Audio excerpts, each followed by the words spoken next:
หัวบ่อนอันตอกตะปูพิษอีกอย่างแนวนี้นะอ๋อต้องซื้ออันแนวติดจังกะสีขาดน้ำเด้โดยมันนะเปียกไว้3บ่อนคนมันหัวเอาอัน3เอาอันถวยห้องไว้โอ้สบายดีFCก่อนสบายดีโดยหมดเจ็บคอเองเจ็บคอแม่เป็นยังคือเจ็บคอบัดมันอันนี้แหละไอร้ายเจ็บคอเลยลำกับบ่สบายใช่ไหมเจ็บคอไม่ได้ผดเจ็บคอนั่นแหละพากันกินมังโมมังโมนี่คอยบ่ได้คอยอยากกินนั่นเพราะเขาปลูกไปตามสวนอ้อยสวน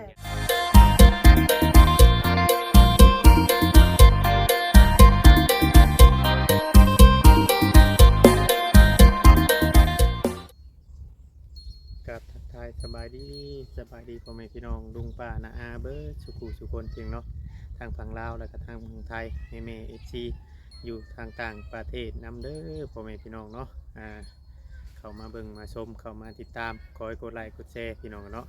คลิปช่อง YouTube ของเรายังชายใจกันดอยพี่เนาะอีกเช่นเก่าเช่นเดิมพี่น้องเนาะเช่นเก่าเช่นเคยเมื่อนี้ก็คือเบาเยี่ยงว่าเนี่ยฝนตกเอามาซ้ายเนี่ย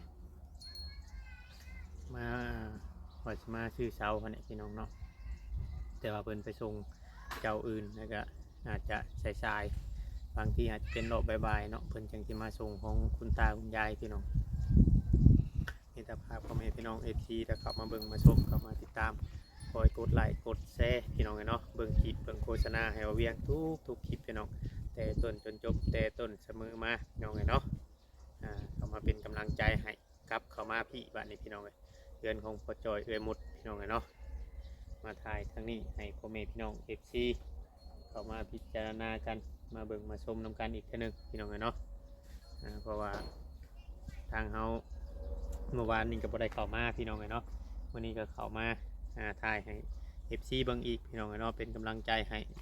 การที่เพิ่นอยู่บัดนี้ก็มันก็เริ่มเป่าเริ่มเป็นไปแล้วพี่น้อง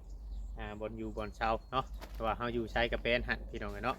อย่างไรก็เบิ่งชมนำกันพี่น้องเนาะที่ฐานอยู่บ้านเพื่อนเอาไว้เนาะบดเป็นไปแปลงไปมือเด็กมือหน่อยเอาเห็ดมันก็หนาอยู่ว่าอย่างเงี้ยเนาะ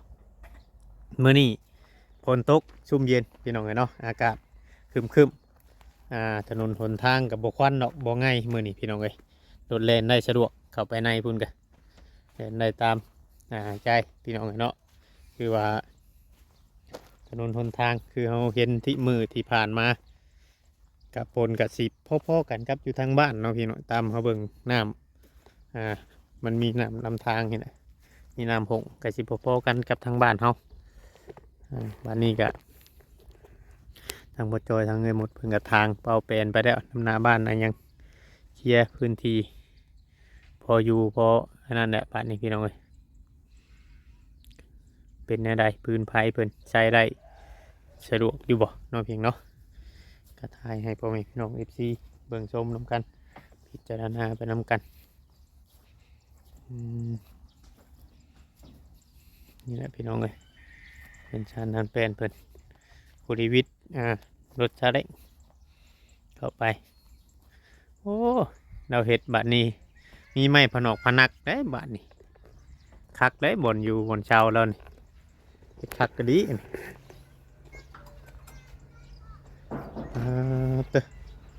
เห็ดคักแล้วเ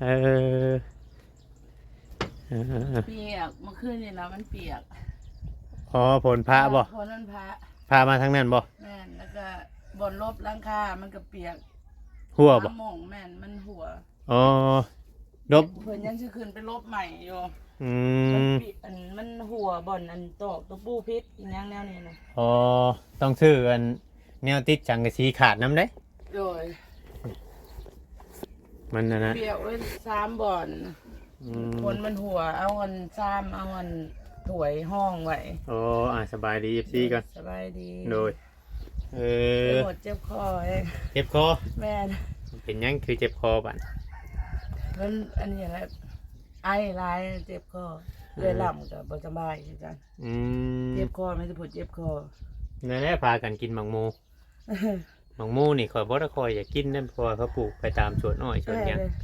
เจ้าก๋วยเตี๋ยวร้านแต่ละคนก็คือกัน ปลูกไปตามสวนอ้อยสวนหยังเนี่ยมันอยากเฮ็ดมันมีปุ๋ยมียาเนาะเขาเฮ็ดกับอ้อยหนังหมูนี่เขาจะใช้ยาลาย อันนี้ก็ใส่เรียบร้อยแล้วเนาะประตูนี่ โดย อ่านเรียบร้อยปิดเรียบร้อยบัดนี้พี่น้องเอ้ยพี่นอนท้องชามคืนนะบ่นอนอยู่เพื่อนนี่ชามบ่ น่าจะ3 คืนเลย เอ ลืมวัน อ ลืมคืนแหละนอน อืม 3 คืนเนาะ3 คืนเลย บ่ได้ฝันดีบ่ ก็บ่ได้ค่อยฟันนี่ยังไอ้หมดน่ะ อืมเฮ็ดไม่ปานปานนักครับนี่บ้านนี้พี่น้องเลยพออยู่ได้ยังกินข้าว เพิ่นไปยังเขียดกับลุงเพิ่น ได้บ่ เมื่อคืนนี่ได้เขียดว่าได้ก็ได้หน่อยนึงอะนะ ก็ได้กินเนาะ แม่แล้วก็เอื้อยหมดมาต้มแต่เมื่อคืนนี่ดอกแล้วก็อุ่นตอนเช้าหั่นก็เอื้อยมานั่งกินว่าจะกินยานี่แหละหรือว่าปั่นกินข้าวเพิ่นเอาอันพื้นลงเตาอยู่กับลุง ตอนนี้บ่ แม่นแต่เมื่อวานนี่ได้เตาหนึงบอกมื้อนี้เอาลงอีก อ๋อลงไปเมื่อวานนี่ได้เตาหนึง แม่นเตาตัวน้อย อืม ก็มื้อนี้เพิ่นก็ลงแต่เช้าพุ่นแล้วก็ฝนมันตกแล้วมาหยุดรอบหนึงฮะก็ไปอีกรอบหนึง อ๋อฝนมันตกรอบช่วยบ่ แม่นฝน บ่ได้แม่นแต่เช้าพุ่นเนาะ เออ อยู่บ้านพุ่นสิตกก่อนจ้ะอยู่บ้านพุ่นแต่เช้าฝนตกน่ะประมาณ7:00 นฝนตกอยู่บ้าน7:00 นแล้วมื้อนี้ฝนเช้าได้8:00 นไปปลายๆเนี่ยเพิ่นออกมา เลย ออกมาบัดมาฮอดแถวอัน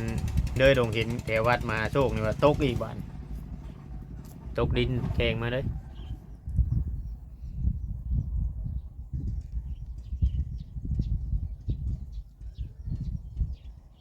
บ่ได้แวะตลาดมันสวยนะย่านมันสวยเนี่ยก็เลยกลายขึ้นมาเลยตอนแรกว่าสิแวะซื้อไร่มาให้ทางผู้จอยนั่นแหละเป็นมือใหม่พุ่นน่ะ มันก็ว่าอยู่แต่เมื่อวานเนี่ย อืม มื้ออื่นได้นางตาแหนนว่าบ่เรียกเขามาแล้วมื้ออื่นมันน่ะ ว่า ดีแล้วว่าจะบ่ได้จมก็หมดว่าจักได้แฮกได้แฮกเห็นปลาบอดตอนใดกัน ก็ กระดาน สิซื้อมาอยู่สิซื้อมาให้เราอยู่เพราะเฮาก็อยากไล่คือกัน โดย เราสาร เป็นอะไรไผใส่นั่นอยู่บ่ ไผ่บ่ แม่ใส่ มันยังบ่เต็มคือแนวนี้มันบ่มีแดดสากไผ่ บ่ได้มื้อคืนนี่บ่ได้ใต้บ่ บ่ได้ใต้หน่อยนึง ได้กระเบิด แม่น อ๋อ คือแนวนี้มันบ่มีแดดเนาะตั้งแต่มื้อ เมื่อวานนี่ก็บ่ได้มีแดดบ่ แม่น ครึ้มคือกันหวาน มัขึ้แนวนี้น่ะ โอ้ แดดเล็กหน่อยตอนแรงฮะมันแดดคราวเดียวมันก็ค่ำแล้วบัดนี้ฮะ อื ก็เลยแบบว่าสากแดดบ่เต็มที่เนาะยังใส่ได้บ่เต็มที่ อืม คือมื้อนี้ก็ครึ้มตั้งแต่เช้ายังบ่มีแดดเลยนี่ อืม 11 โมงกว่าเลยแล้วว่าก็ยังบ่มีแดดเลยคือ แม่ สิ นนะโซ คือ ลาร์ สิ เซลล์ ยัง นี่ บ่ได้ใช้เลยนี่ โซลาร์เซลล์นี่คำว่าไผอันคำแดดบ่เพียงพอนี่บ่พออย่างมี แม่น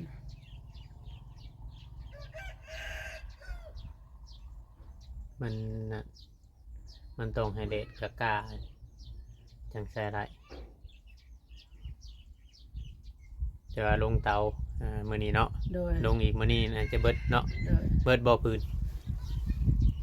เกินน่าจะเบิดหรือว่าอะไรยังบ่ฮู้เพราะว่าไอ้หมดยังบ่ได้ย่างไปมื้อนี้เนาะ อืม กันอารมณ์มีแต่เพิ่น2คนนะ อื เพิ่น ม ละตาบัดเก็บแล้วก็เลยลำจังว่าสิเว้ากันว่าตอนแรกจะสิไปหาหยังว่าซื้อว่าเอ้ยว่าชวนไปขัวหอยบ่ เดี๋ยวค่อยหอย แม่ โอ้ เอ้ยว่าพักเบิ่งก่อนว่าเจ็บแบบว่ามันบ่อยู่ที่ในกระโตเดี๋ยวมัน อืม เจ็บคอบัดนี้อยากจะบัดนี้ว่าก็เบื่อ อันนี้ไข่หมูแรงบัดนี้ฝนตกแหละคักอยู่ดอกมันนั่นอยู่ตรงนาอยู่ช่วงที่มีหังหมูแรงลายอยู่ทางฝนตกแล้วไข่มันสิตึงเขียดยังเพิ่นไปหาเขียดน้อยบ่คือเขียดนะ บ่เครียดจะหน้านี่แหละ โอ้ หาเรื่องกับลุงเพิ่นนั่นไปมันบ่ออกว่ามันเครียดบ่มี มัน ว่า หมูกับมันบ่ฮ้อนแหน่ โดย เมื่อวานนี่มันก็อยากครึมๆนะตอนคืนฝนก็ตกตอนแรงเนาะ โดย ตอนแรงฝนแบบตกดินเนี่ยเมื่อวานนี่อยู่ทางบ้านเฮากันมันเลยบ่อยากออกคำเมื่อไรมันแบบฮ้อนแบบมันสงัดเขียดมันจะออก เมื่อวานนี่มีคนเข้ามาอยู่บ่ บ่มีแล้วบ่า เขาบ่เล่าวก็บ่ได้มาบ่ บ่มีบ่เห็น เออเงียบเลยเมื่อวานนี่เนาะ โดยเมื่อวานนี่ก็ตอนแรงอ่ะ4-5 โมงเอาแม่ใหญ่ไปซักยา มีไง แม่ แล้วเป็นยัง เพิ่นคันในกระโตอะ บ่ คันในกระโตแล้วก็เราเคยซักเด้เดือนหนึ่งแล้วซักได้3 เดือนนะไปซัก ทั้งพ่อใหญ่คือบ่เห็นบ่หยังมากิน เอาแม่ไปซักเราบ่ได้ว่าแล้วเนาะ ว่าเฮาก็บ่ได้ถามเนาะ แม่ เราแบบไปบุญนะ อ่า เออเอา คัน ไป เวลาผมเคยไปซักอยู่แต่เก่าก็ ได้ซักอยู่ไส เลยบ้านใต้บ้านเลียนไส้นั่นแหละ อ๋อมีสุขศาลานำหั่นน่ะ แม่นแม่น อืม แม่ประบูที่ว่าหมอผู้ไปซักนำนะเป็นแม่ประบูเพิ่นเป็นหมอพื้นบ้านอยู่เป็นอันหมออยู่อัน อ๋อ บ้านไกล โดย ก็เบิดไป200,000ค่ายาเพิ่นน่ะ อื ก็ ม ซื้อนมซื้อหยังให้เพิ่นก็หมดก็เบิดไป300,000 กว่าบาทอัน300,000ก็กีบเมื่อวานนี่ โอ้ เกือบไม่ใหญ่ก็เฮียอีก มาชื่อเกือบไปเพิ่นอีก50 ปัน นั่งชาเร่งไปบ่ แบ่งจะเล่งไปเกือบไม่ใหญ่เฮียกลางหนึงโอ้โหนำ นั่งชาเร่งไปบ่ฮู้เกิดเพีย โดย เออ มาบัดจิลงเอ้ยบัดจิลงตลอดบัดว่าเอ้ยเกือบแม่เฮียแล้วว่ามันเลือดตะกิ่งหนึ่งอ่ะ เราไปบุญได้เฮามากินนี่เฮาแวะอยู่ ไปอันบุญดองอะไร แม่ แต่ว่าอันไปบุญงานนั่นแหละ อืม ที่แม่เสียวเพิ่นเสียหลายมื้อเติบเลย โดย นั่นอยู่บ้านชังแซงเนี่ยแหละบ้านเหนื้อนี่แหละ อืม เพิ่นเป็นเสียวกันนะก็เฮ็ดบุญงาน เดี๋ยวหาบ่ได้อันแบบว่าคันน้ำกระต้นกระโตเลยแต่ว่ามันบ่ได้เกี่ยวกันกับมันตายกับหยังเนาะ บ่เราคันในตัวเราเคยคัน อื เรา ม เคยคันเราเคยไปซักยานี่แหละยักยาแก้คันอ่ะ โดย เพราะว่ามันสิขึ้นเป็นคือบือที่คืออีกอย่างเดียวเลย อืม บอกก็หายใจออกบ่จอกแล้วหายใจทางปากเดียวเลย กินนะบ่ยาเทพงเทพี แม่แม่กินดู โอ้ต้องกินยาได้มันจังตรงเว้นบ่ตอนมือเฮาบ่มีเสียงก็ แม่ กินเบิดเทพีพอดี7แพงจังเซากินยาติดต่อกัน แต่เวลาไอคันมันบ่มีเสลดออกมันสิเจ็บคอแห้งเบา แม่ คันมีเสลดออกอ่ะใกล้แน่แบบว่าเจ็บค่อยๆแบบทำมันมีเสลดออกเนาะไอ ได้ แบบ ร่ำก็ แห้ง อยู่เพื่อนหั่นแหละเดี๋ยวนี้ น่าจะอยู่เฮือนเนาะ อ๋อเราบ่สำบายแล้วก็ แม่คือกันน่ะโอ้ย อืมมัน เป็น อะไรมัน ผ้า เป็น โพนใหม่เนาะ อากาศเป็น แม่ น้ำผ้าโพนไหม้นี่ แ บ่ คือที่ว่า เออเป็นคนบ่สำบายอากาศมันเป มัน ลี่ยน ผู้ดีแบบว่าอยู่บ่ม่วนนะเปล่า อืม ผู้ดีเฮาอยู่บ่ม่วนนี่ก็โตนะแบบว่าเป็นนั่นน่ะ อืม มันก็บ่ได้เป็นถึงขันมาแห้งอ่ะนะผู้ดีเฮาอยู่บ่ม่วนน่ะเด็กน้อยกับกันว่าเขาเปลี่ยนกับผู้ดีแอบผู้ดีเขานอนบ่ได้อย่างนั้นเนี่ย เป็นลบรถมันนั่นบ่อนั่นรถมันหัวติ แม่น สิได้ขึ้นไปลบใหม่มันอยากปนมันอยากลองเฮือนใหม่นี่แหละเออ ก็มันตกแห้งแบบว่าปกติเนาะแบบว่ายามเดือน6อะเนาะเดือน6เดือน7เนาะมันสิตกแห้งบ่แม่นแห้งสิหัวนะกว่านี้อันนี้มันตกคราวเดียวนะบ่เวียงแต่ว่ามันก็ยังหัวลงมาให้เฮาเห็นได้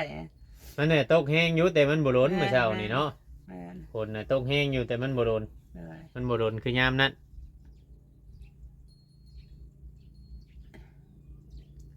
แล้วเอาสังกะสีขึ้นไปลบไหม เลย ตรงไหนมันขาดแล้วก็ซื้ออันโตอันติดสังกะสีหันมาติดใช้ตาบใส่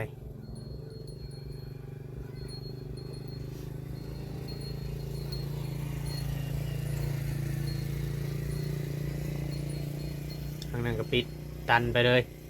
คำว่าเห็ดครัวเห็ดอย่างก็แม่นได้ลงไปอยู่กับล้างเนาะ เลย อ๋อเห็ดห่านขึ้นไปได้เห็ดลงไปอยู่กับล้างหรือว่าสิโกะออกชูงบ่โกะออกชูงชำเก่าบ่ ก็แบบว่าโอ้มันบ่ได้เฮ็ดใหญ่ดอกแบบเวียง อื เฮ็ด ม ซ้ำแบบว่าเฮาวางเตาได้แล้วก็วางเฮ็ดอันที่วางถ้วยบ่วงกระโตกอีหยังได้ชั้นเทิงอีหยังแนวนี้พอได้วางปิดๆบางๆหน่อยหนึงอะนะ อ๋ บา อง เวียง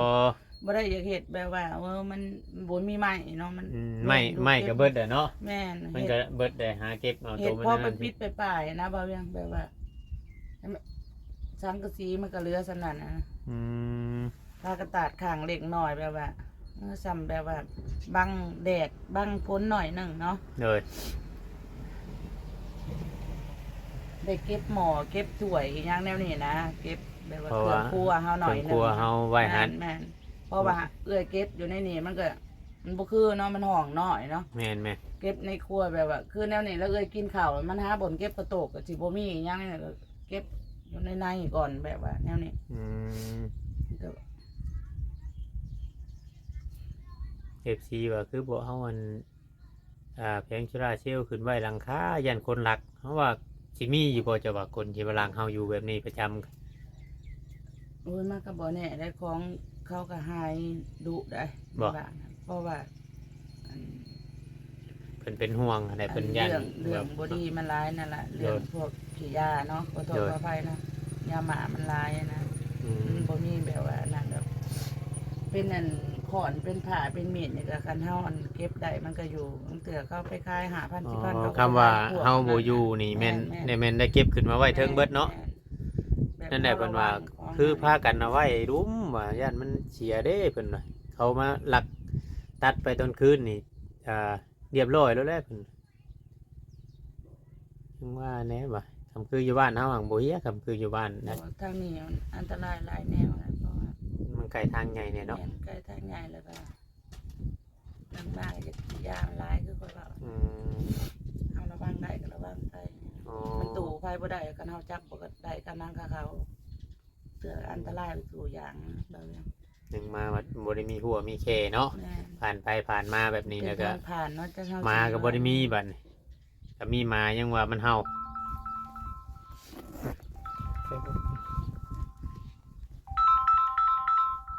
ฮัลโหลเลย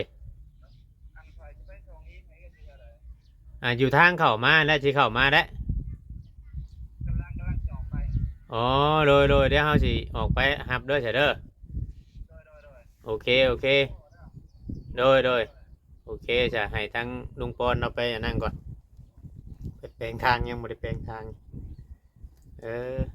เขาสิมาส่งหินเดี๋ยวไปบอกลุงปอนก่อนเด้อ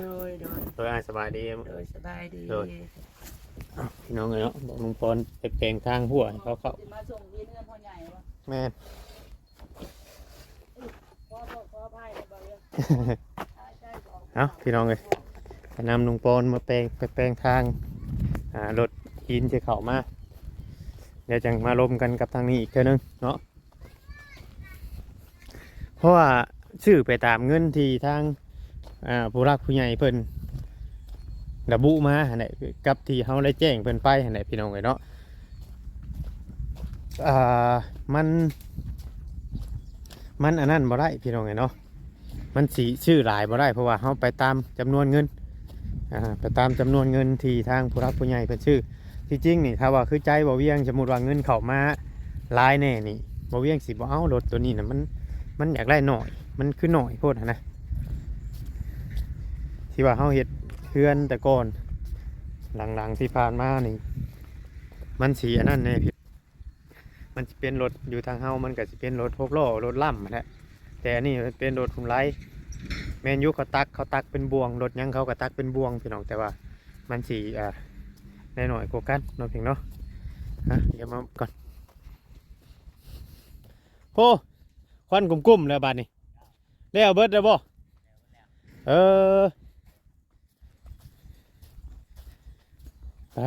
ต้อควันกุ้มๆแล้วชมโคยเพิ่นเฮ็ดติดแล้วบ่ตัวน่ะเอ้าคือติดไว้แท้เรียบร้อยอ๋อคำควันข่าวแบบนี้แม่นเรียบร้อยแล้วเนาะจนวีพี่น้องตัวนี้ยังไม่ได้จุดแล้วคือผมมีควันใช่เอาสบายดีเด้อเบิดตั้งชมมื้อนี้บ่ได้ชื่อช่ำลายฝนตกมือใหม่ก่อนพาออกมาให้ทั้งเงินพรุ่งปอนไปอันแปลงประตูหัวให้แน่เขาโทรมาว่าสิเอาเฮชายเขามายันบรมรถเขากำลังแล่นเขามานี่แปลงประตูหัวเฮือนพ่อใหญ่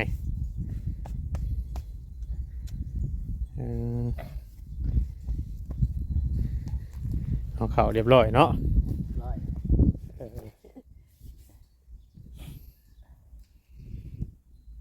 เดี๋ยวนี้อันกำลังคุม